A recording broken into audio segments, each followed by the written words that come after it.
নমস্কার শ্রোতা বন্ধুরা, সন্ধ্যায় গল্পের আসর ইউটিউব চ্যানেলে তোমাদের সবাইকে স্বাগত। আজকের গল্প ছন্দনের কলমে ববিতা রায়।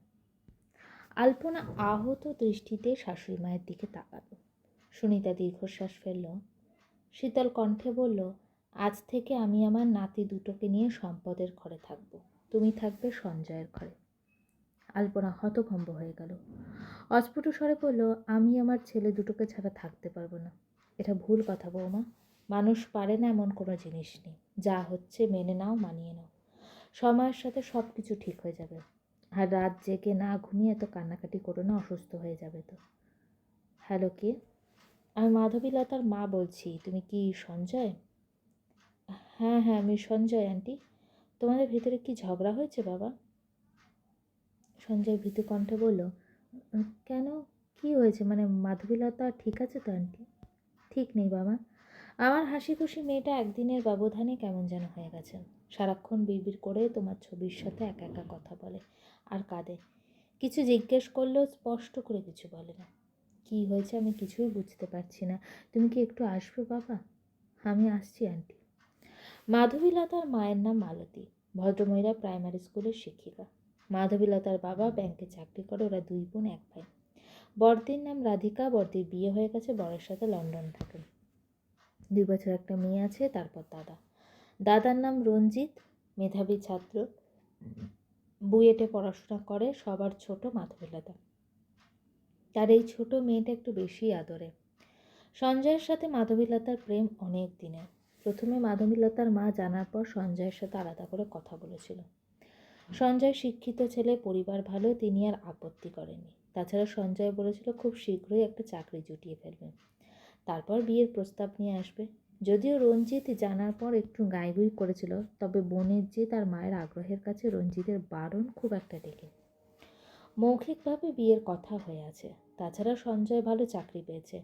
এখন শুধু ভালো দিনক্ষণ দেখে দুই পরিবার একসাথে বসে ওদের বিয়ে ঠিকঠাক করে ধুমধাম করে বিয়ে দেবে। অথচ হঠাৎ গতকাল সকালে মেয়েটা বাড়ি এসে অস্বাভাবিক আচরণ করছে। মালতী বিস্তারিত না জেনে কাউকে কিছু বলতেও পারেনি। সঞ্জয় এলো ঘন্টা 3 পর। রাস্তায় খুব জ্যাম, গাড়ি তো চলেই না। ইচ্ছে থাকলেও সঠিক সময় এসে পৌঁছতে পারল না। মাধবীলতা ড্রয়িং রুমের সোফায় বসেছিল। কলিং বেলের শব্দ শুনে মা দরজা খুলে দিল। দরজার ওপাশে সঞ্জয়কে দাঁড়িয়ে থাকতে দেখে মাধবীলতা প্রচণ্ড রেগে গেল। রাগে কাঁপতে কাঁপতে বলল, তুমি এখানে এসেছো কেন? সঞ্জয় ঘরে এসে মাধবীলতার মুখোমুখি দাঁড়ালো। বলল, তুমিই বা এমন করছো কেন? কি করেছি আমি? এক্ষুনি আমার বাড়ি থেকে বের হয়ে যাও বলছি। সঞ্জয় ধপ করে সোফায় বসে পড়ল। জেদি কণ্ঠে বলল, যাব না। মালতী দুজনের কথার আগামাথা কিছুই বুঝতে পারল না, শুধু ফ্যাল ফ্যাল করে তাকিয়ে রইল। সঞ্জয় গলার টাই ঢিলে করতে করতে বলল, আন্টি প্রচণ্ড তৃষ্ণা পেয়েছে, এক গ্লাস ঠান্ডা জল খাবো। মালতী তাড়াহুড়ো করে রান্নাঘরে জল আনতে চলে গেল। সঞ্জয় মাধবীলতার এক হাত শক্ত করে চেপে ধরে জোর করে নিজের পাশে বসিয়ে দিল। চোখে চোখ রেখে গাঢ় কণ্ঠে বলে, হ্যাঁ, তুই যখন ভালোবাসো দূরে দূরে থেকে আমাকে কষ্ট দিচ্ছ কেন? আর নিজেই বা কষ্ট পাচ্ছ কেন?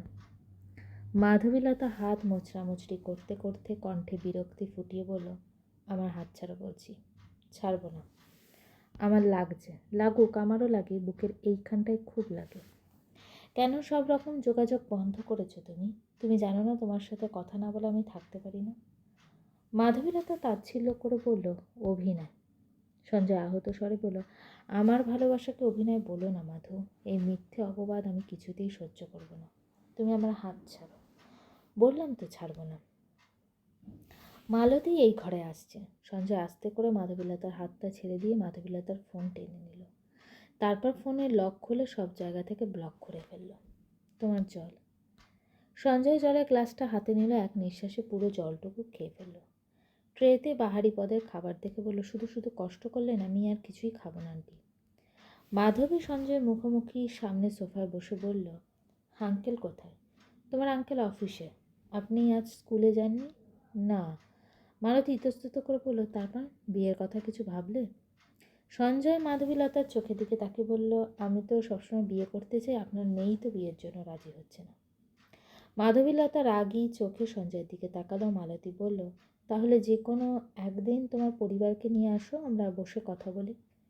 সঞ্জয় দীর্ঘশ্বাস ফেললো, বলল, আন্টি, আমি আপনার মেয়েকে যে কোনো দিন বিয়ে করার জন্য প্রস্তুত।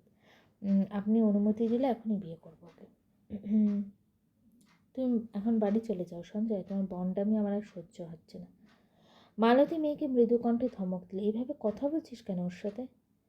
মালতী মাধবী লতা বলল, তুমি আমাকে না জিজ্ঞেস করে ওকে এই বাড়িতে কেন রেখেছ? মাধবী বলল, মা শোনো, ও যতই মিষ্টি মিষ্টি কথা বলুক না কেন, আমি ওকে এক মুহূর্তে কিছুতেই বিয়ে করব না। যেদিন ওর পরিবার নিয়ে প্রস্তাব নিয়ে আসবে সেদিন ওকে বিয়ের করার কথা ভেবে দেখবো, তার আগে না। সঞ্জয় তো তোর সাথে মজা করছে, ও পরিবার ছাড়া তোকে বিয়ে করবে নাকি? মাধবীলতা সঞ্জয়ের দিকে তাকিয়ে তাচ্ছিল্য করে হাসলো। মাধবীলতার হাসিটা সঞ্জয়ের বুকে তীরের ফলার মতো বাঁধল। সঞ্জয় মাথা নিচু করে ফেলল। মাধবীলতা বলল, পরিবার নিয়ে আসার সৎসাহস ওর এখন আছে নাকি জিজ্ঞেস করে দেখো তো। মালতী বলল, কী হয়েছে, তুই এইভাবে কথা বলছিস কেন? খুলে তো বল আমাকে। মাধবীলতার চোখ দুটো ছলছল করছে, ঘোলাটে দৃষ্টিতে তাকিয়ে আছে সঞ্জয়ের নত মুখের দিকে। মনে মনে কত কথা বলে চলেছে, মুখ ফুটে কিছু বলতে ইচ্ছা করছে না। মাধবীলতা দু চোখ বুজে ফেলল। দু ফোঁটা নোনা জল গাল বেয়ে গড়িয়ে পড়ল। সঞ্জয় আর চোখে মাধবীলতার ক্লান্ত ঝরা বিষণ্ণ মুখের দিকে এক পলক তাকালো। মাধবীলতার মায়াবী চোখে জল দেখে সঞ্জয়ের বুকের ভেতরটা যেন মোচড় দিয়ে উঠল। মাধবীলতা মায়ের অগোচরে চোখের জলটুকু চট করে মুছে দিল। বুক চিরিয়ে দীর্ঘশ্বাস ফেলে বিষণ্ণ কণ্ঠ বলল, ওকে জিজ্ঞেস করো।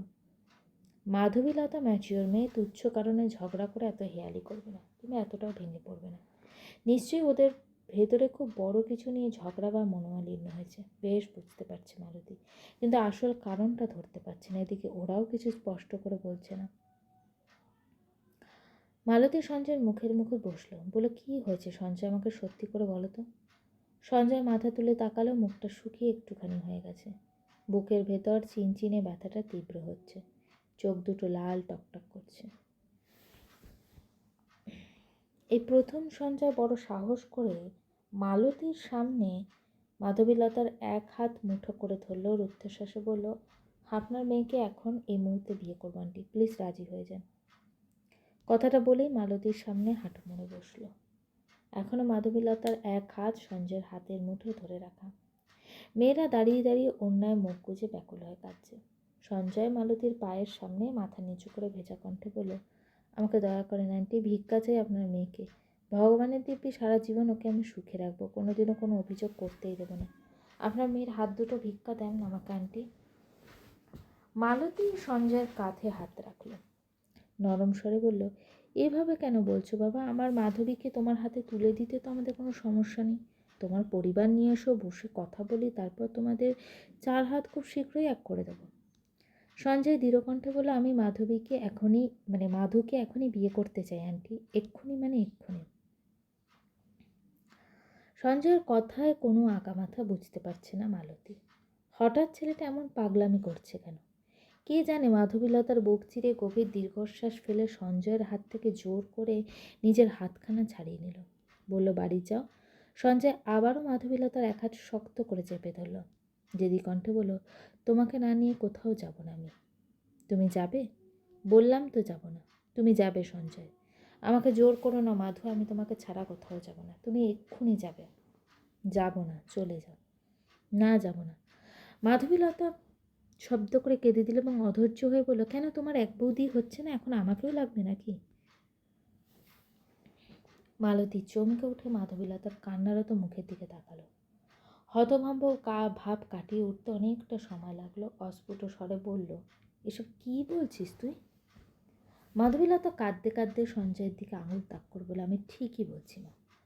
ও আমাকে মিথ্যে স্বপ্ন দেখিয়ে মিথ্যে আশায় রেখে বিয়ে করে ফেলেছে মা। ও আমার সাথে চিট করেছে।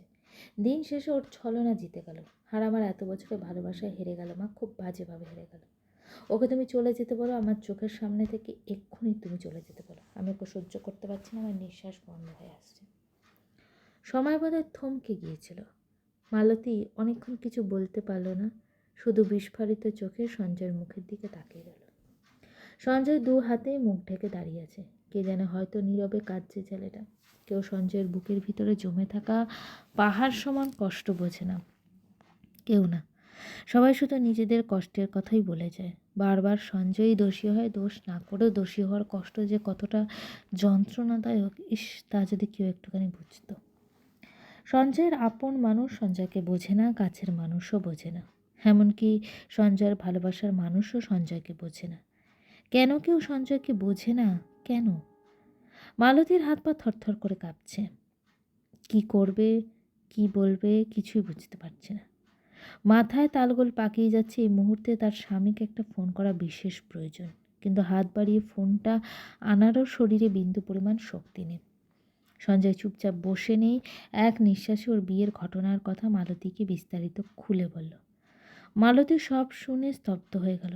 এমন মাও হয় নাকি? একটা মানুষকে নিজের কাছে আটকে রাখতে চেয়ে যে তিনটা জীবন নষ্ট করে দিল।